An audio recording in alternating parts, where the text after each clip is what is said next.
L'Assemblée va maintenant écouter une allocution de son Excellence Santiago Peña Palacios, président de la République du Paraguay. Je prie le protocole de bien vouloir accompagner son Excellence et je l'invite à s'exprimer devant l'Assemblée.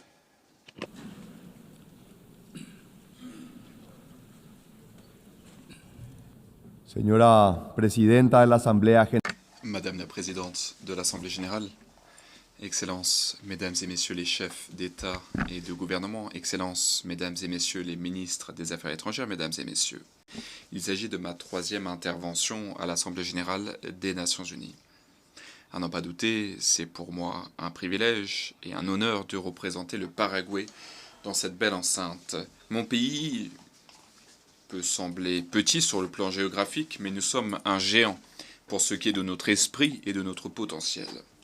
Voilà pourquoi, dans l'avion, en chemin pour New York, j'ai commencé à rédiger ce discours et je souhaitais exprimer la joie qui est la mienne de pouvoir vous parler de l'avenir radieux qui se profile à l'horizon au Paraguay. Néanmoins, étant donné les événements qui se sont produits au cours de ces derniers mois, au cours de ces dernières semaines, ce n'est tout simplement pas possible pour moi de le faire.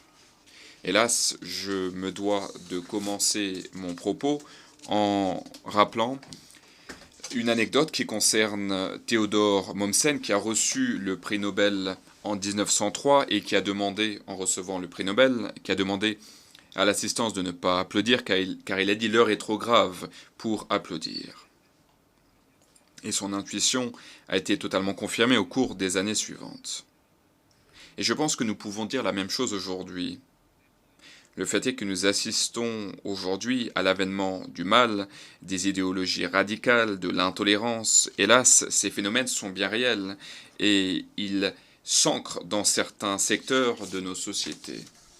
Je suis encore ému et je suis attristé, je suis affligé par les images choquantes de 2 attentats politiques lâches et insensés. Tout d'abord, il y a eu l'attentat qui a ciblé un grand être humain, Miguel Uribe, en raison de l'intolérance et de la haine. Miguel Uribe était pré-candidat présidentiel en Colombie. Il a été assassiné pendant un rassemblement sur une place. Nous pensions que le spectre de la violence avait été relégué aux oubliettes pour la Colombie.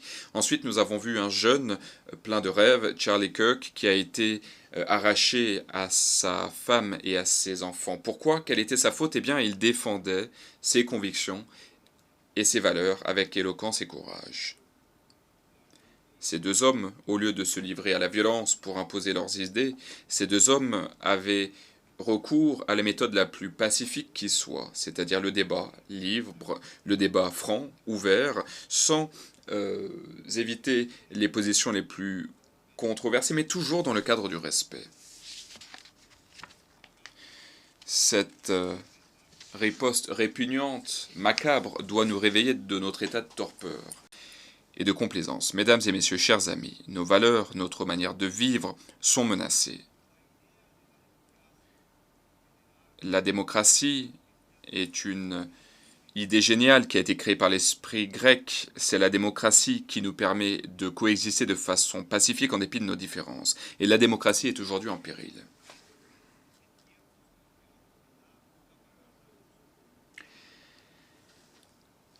À l'heure où l'obscurité menace de remplacer la lumière, nous devons prendre des positions. Nous ne pouvons pas être pusillanimes. Nous devons être du bon côté de l'histoire, du côté de la paix et de la raison, et non pas du côté de la violence et de l'intolérance. Nos enfants, nos petits-enfants se souviendront de la position que nous aurons adoptée face aux défis de taille auxquels nous sommes confrontés. Donc je souhaiterais dire les choses clairement. La violence politique est immorale, intolérable, profondément délétère. Nous devons la rejeter, sans ambiguïté. Et donc je souhaiterais le dire haut et fort. Nous devons dire non à la haine, à la violence et à l'autoritarisme. Nous ne devons pas sous-estimer la gravité des faits. Ce ne sont pas des cas isolés, ce sont des tendances qui se dessinent. La situation est extrêmement grave et certains gouvernements et certains mouvements politiques ont préféré fermer les yeux sur ce qui se passait. Il y a aujourd'hui une polarisation et un extrémisme. Auparavant, tout cela se cantonnait à des textes et à des discours, mais désormais, cela se matérialise dans les faits, avec des actes de violence réels. Nous assistons à une méfiance croissante vis-à-vis des institutions. Les citoyens ne font plus confiance aux institutions. Cela fait des décennies que la démocratie garantit les droits les plus fondamentaux de l'être humain.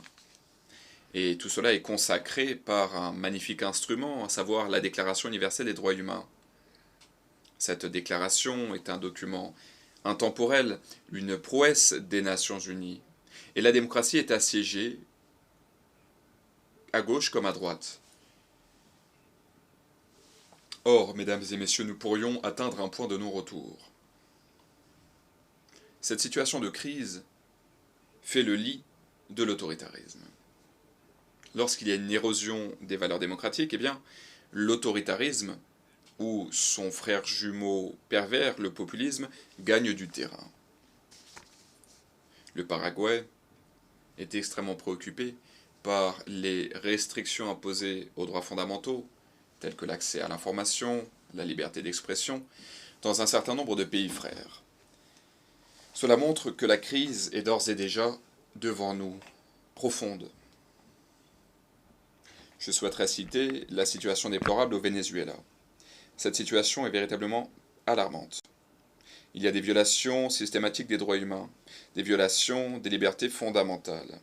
En outre, il y a des actions qui sont contraires au droit international. Nous assistons à la persécution des dirigeants politiques. Le processus électoral du mois de juillet 2024 a foulé aux pieds la volonté du peuple vénézuélien. 7 millions de Vénézuéliens ont dû s'exiler. Il s'agit de la plus grande crise migratoire de l'histoire du continent américain. Au Nicaragua, par ailleurs, les opposants politiques continuent d'être persécutés de façon de plus en plus agressive.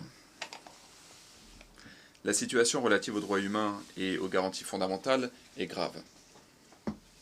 Il y a des ordres religieux dans leur totalité qui ont été expulsés du pays. Il y a beaucoup d'habitants du Nicaragua qui ont été déchus de leur nationalité. Pourquoi? Car ils étaient en désaccord avec le gouvernement. Même l'Église catholique est persécutée, ce qui est impensable en Amérique latine. Pour ce qui est de mon pays, nous connaissons mieux que quiconque la catastrophe de l'autoritarisme et de la dictature. Nous avons connu le régime militaire le plus long de l'histoire du continent au XXe siècle. Et nous n'avons pas encore totalement pansé nos plaies. Donc nous ne pouvons pas détourner le regard pendant que nos frères latino-américains souffrent de la même oppression. Oppression qui a marqué au fer notre passé. La crise de la démocratie, chers amis, ne peut être résolue par une main de fer, par la censure, par l'autoritarisme, par la violence. Non. Nous devons résister à ces tentations qui peuvent sembler attrayantes. La crise de la démocratie, comme le disait le philosophe italien Norberto Bobbio, peut être résolue d'une seule façon, avec plus de démocratie. Elle ne peut être résolue avec des régimes autoritaires fantoches, avec la haine, avec l'intolérance. Nous devons répondre avec plus de démocratie, plus de république, plus de tolérance, de dialogue, de droit, de liberté.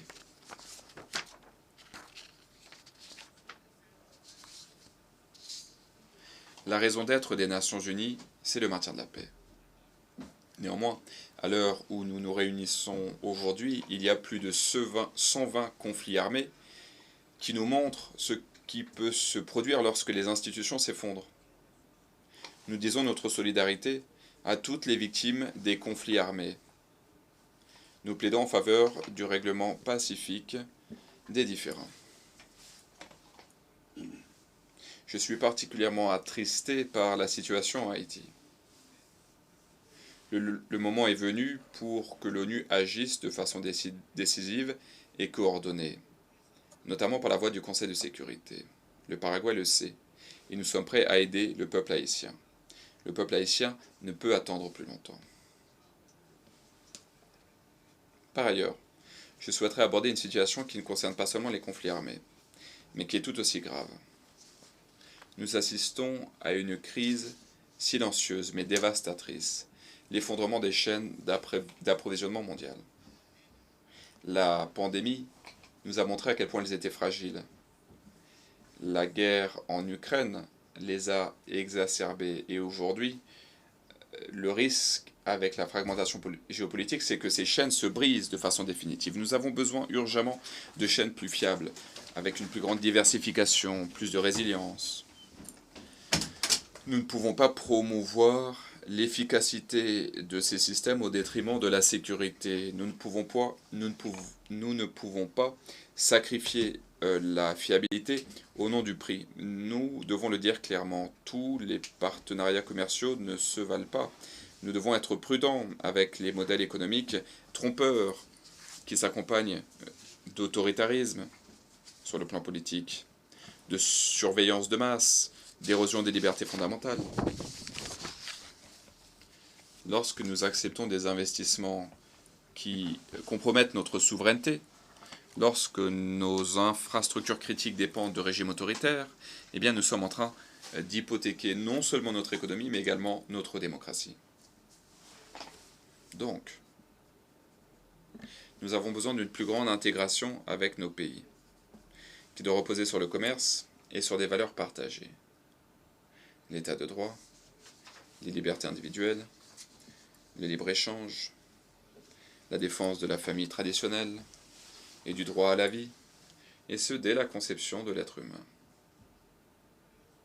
Et donc, la politique étrangère du Paraguay ne repose pas uniquement sur des intérêts économiques, mais sur des valeurs et des principes partagés.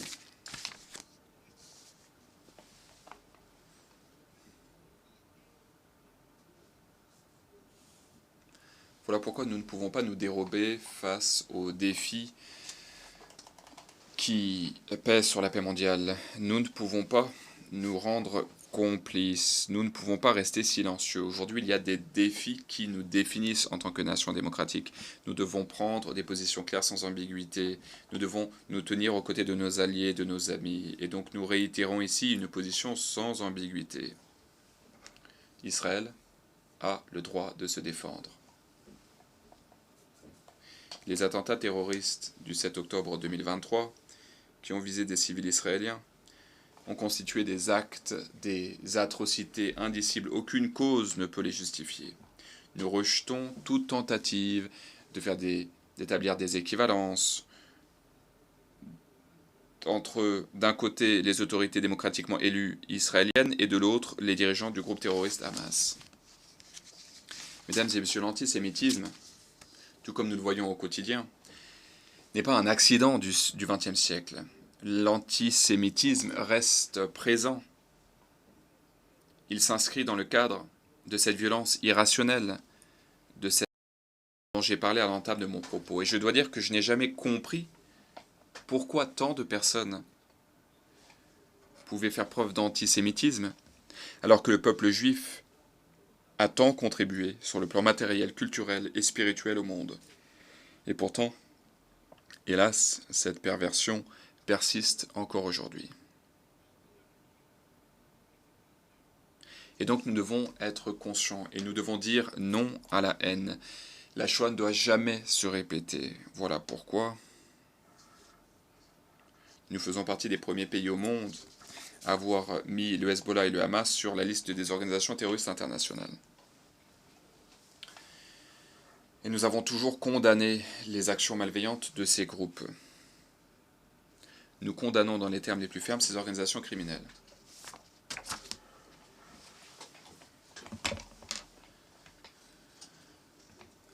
Mon pays continuera de combattre celles et ceux qui nient la valeur sacrée de la vie humaine. C'est une vision qui est au cœur, c'est une idée qui est au cœur de notre vision au Paraguay. Il est essentiel de trouver une solution pour alléger, pour atténuer la situation humanitaire dans les territoires palestiniens. Il faut mettre un terme à la violence et permettre la libération immédiate des otages.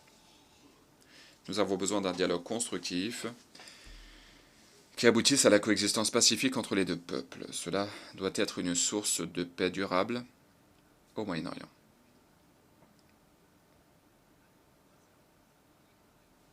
Le Paraguay a une diplomatie qui repose sur des principes, des convictions, non pas seulement sur nos intérêts. Voilà pourquoi nous faisons preuve d'une fermeté morale en ce qui concerne une autre démocratie dont l'existence est menacée. Lorsque l'on décide de défendre les valeurs démocratiques, il faut le faire partout, et non pas seulement sur la base de ses intérêts. Les principes sont importants en raison de leurs valeurs intrinsèques, et non pas en raison des résultats qu'ils permettent de générer. Le Paraguay est fier d'avoir depuis 67 ans des relations diplomatiques avec la République de Chine, Taïwan. Cette amitié repose sur des valeurs démocratiques partagées, et cette amitié montre que la coopération entre les nations peut reposer sur plus que des intérêts. À n'en pas douter, cette décision nous coûte beaucoup sur le plan économique. Mais le jeu en vaut la chandelle, car nous souhaitons être du bon côté de l'histoire. Il y a des tensions croissantes dans le détroit de Taïwan. Nous sommes gravement préoccupés par ces tensions. Il y a des exercices militaires de plus en plus agressifs. Il y a des incursions aériennes permanentes. Il y a une rhétorique belliqueuse. Tout indique qu'il pourrait y avoir une escalade dangereuse qui pourrait déstabiliser l'Asie et l'ordre mondial dans sa totalité. Mesdames et messieurs, nous devons le dire sans mâcher nos mots. Taïwan mérite sa place dans cette enceinte. Je souhaiterais le répéter. Taïwan a sa place à l'ONU. C'est une question de justice. Rien de moins. Taïwan est exclu du système des Nations Unies, ce qui est un affront qui ne fait qu'affaiblir la légitimité de nos institutions. Il y a donc 23 millions de personnes de bonne volonté, des personnes travailleuses et dignes. Ces personnes ne peuvent être invisibles plus longtemps. Mesdames et messieurs, à l'instar d'autres dossiers, la question de Taïwan, la question du statut international de Taïwan, doit être abordée dans les discussions à l'Assemblée générale. Le moment est venu d'abattre cet arbre de l'injustice qui ne cesse de croître depuis des décennies. Il faut accueillir la République de Chine-Taïwan aux Nations Unies. C'est une position de principe qui repose non pas sur des intérêts particuliers, mais sur nos convictions. Et donc cela donne au Paraguay une véritable autorité morale pour débattre des problèmes qui nous accablent. Et à cet égard, le Paraguay est une puissance de taille moyenne.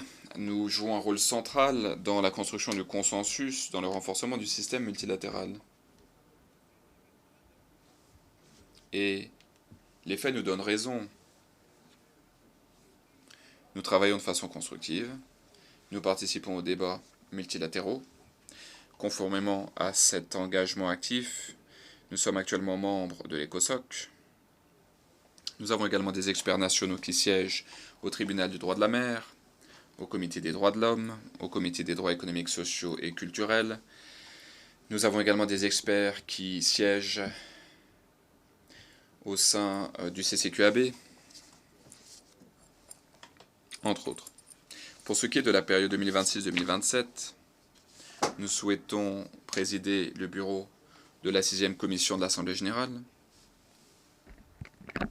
et nous souhaitons également être membres de la commission de consolidation de la paix. Mesdames et messieurs, chers amis,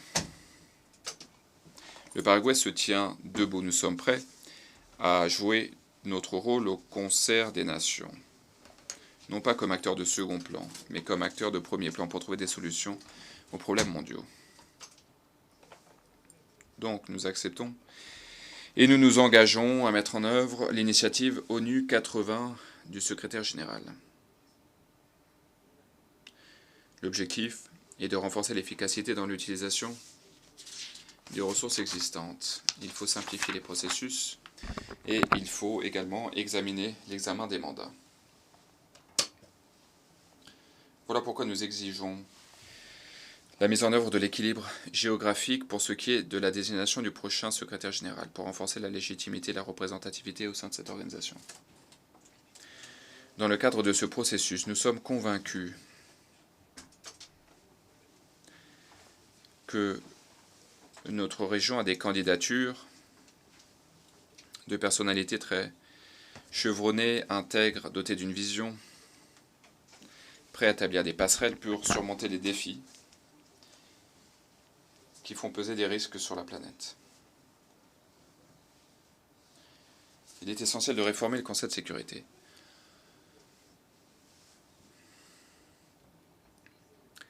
Il ne faut pas que le Conseil de sécurité perde sa pertinence, car il y a aujourd'hui de nombreux conflits. Il y a les conflits entre les États et les conflits provoqués par des acteurs non étatiques. Donc, nous avons besoin de faire preuve de plus de souplesse. Le Conseil de sécurité doit être véritablement représentatif. Il doit gagner en efficacité pour accomplir sa mission.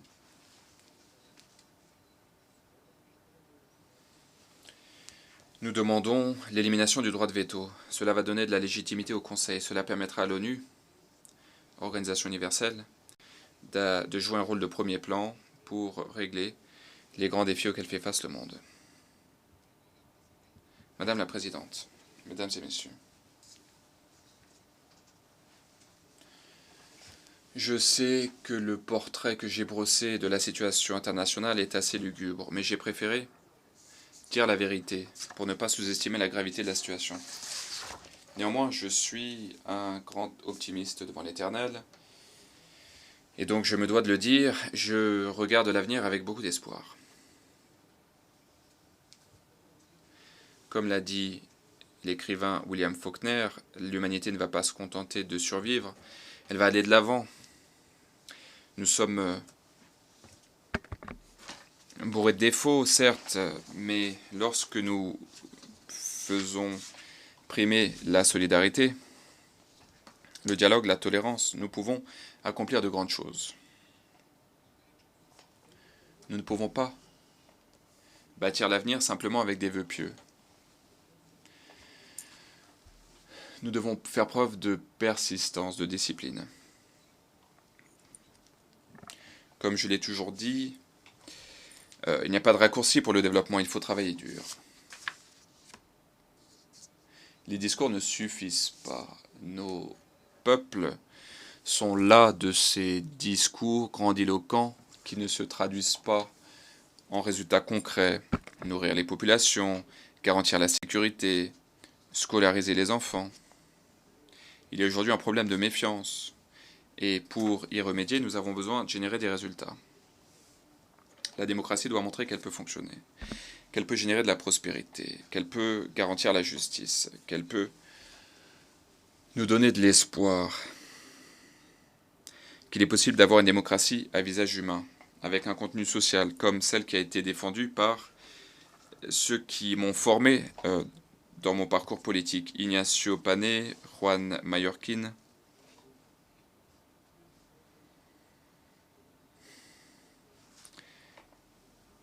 Et nous avons montré l'exemple au niveau de mon gouvernement. Il est possible d'allier croissance économique et respect de la démocratie et des droits humains.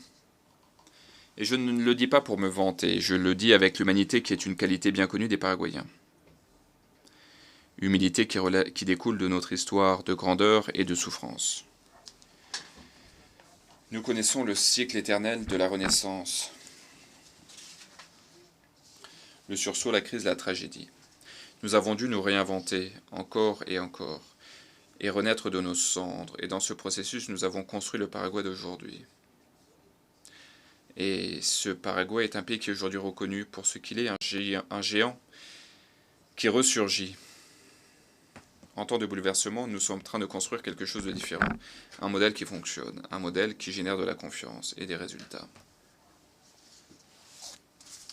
Et les chiffres sont parlants. Nous avons affiché une croissance économique de 5,9% au premier trimestre 2025, contre 2% dans le reste de la région. Nous avons endigué l'inflation qui s'élève à moins de 5%, en deçà de la moyenne régionale. Nous sommes en train de nous reconstruire à la suite de la pandémie. Notre déficit fiscal s'élève à 1,5% du budget. Pour ce qui est du chômage, il a atteint un niveau historiquement bas. Mais la croissance sans justice sociale n'a aucun sens. Voilà pourquoi nous avons des programmes ambitieux pour transformer les vies de nos concitoyens. Nous avons notamment le programme Faim Zéro dans les écoles. Nous nourrissons quelques 1 million d'enfants dans 7000 écoles. Nous permettons également aux familles modestes de devenir propriétaires. En effet, l'État propose des prêts hypothécaires pour les familles. Quelques 118 000 personnes ont été extirpées de la pauvreté en un an seulement. L'extrême pauvreté a diminué. Elle est passée à 4,1%, le niveau le plus bas de l'histoire. Nous avons entamé des réformes audacieuses. Nous avons promulgué une loi sur la fonction publique pour la professionnaliser, pour mettre un terme à des décennies de clientélisme. Nous avons promulgué une loi sur la transparence. Nous avons créé des mécanismes de reddition des comptes. Nous avons également décidé d'entamer une véritable refonte du registre national pour réformer le système de propriété immobilière au Paraguay. Et au mois de juillet 2024, pour la première fois, nous avons amélioré le milieu des affaires pour permettre les investissements au Paraguay. Mesdames et messieurs, notre modèle n'est pas parfait, bien entendu. Les défis sont nombreux. Il nous reste beaucoup à faire, mais nous sommes en train de changer la réalité. Nous montrons que le Paraguay, ce n'est pas seulement un pays. Comme l'a dit le président de la Fédération internationale de l'automobile, le Paraguay, et il l'a dit pendant un rallye au Paraguay, le Paraguay, c'est le pays. Mesdames et messieurs, Excellences, j'ai commencé ce discours avec un portrait assez sombre de la situation internationale. Les temps sont graves et il y a beaucoup de sources de préoccupation. Mais je ne souhaite pas terminer sur une note pessimiste. Je pense qu'il est possible de bâtir un avenir meilleur, plus radieux. Tout dépend de nous tous.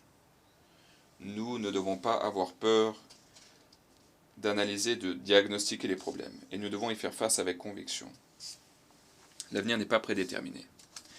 Le Paraguay en est une preuve vivante. En dépit du chaos et de la dévastation créée par la guerre, il est possible de se reconstruire. Il est possible d'allier la prospérité et la justice, la croissance et la durabilité, l'ouverture et la souveraineté. Le Paraguay est prêt à faire partie de la solution. Le géant endormi de l'Amérique du Sud s'est réveillé avec force. Nous sommes prêts à jouer un rôle de premier plan, à nous battre pour les grandes valeurs de l'humanité. Nous sommes prêts à être un acteur de plein droit du concert des nations.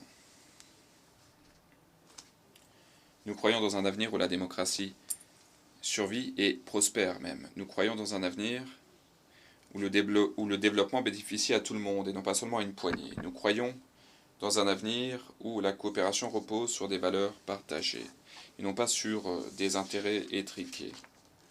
Nous croyons dans un avenir où la confiance peut être atteinte grâce à des résultats et non pas grâce à la rhétorique, car nous croyons que l'humanité ne va pas se contenter de survivre, mais qu'elle va même prospérer.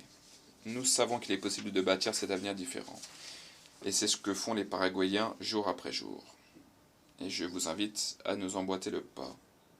Nous pouvons ensemble bâtir un avenir meilleur pour nos enfants et nos petits-enfants. Un monde plus démocratique, plus libre, plus tolérant, plus juste. Un monde où l'espoir prime sur le pessimisme, où la lumière prime sur l'obscurité, et un monde où le bien peut triompher sur le mal pour toujours. Je vous remercie.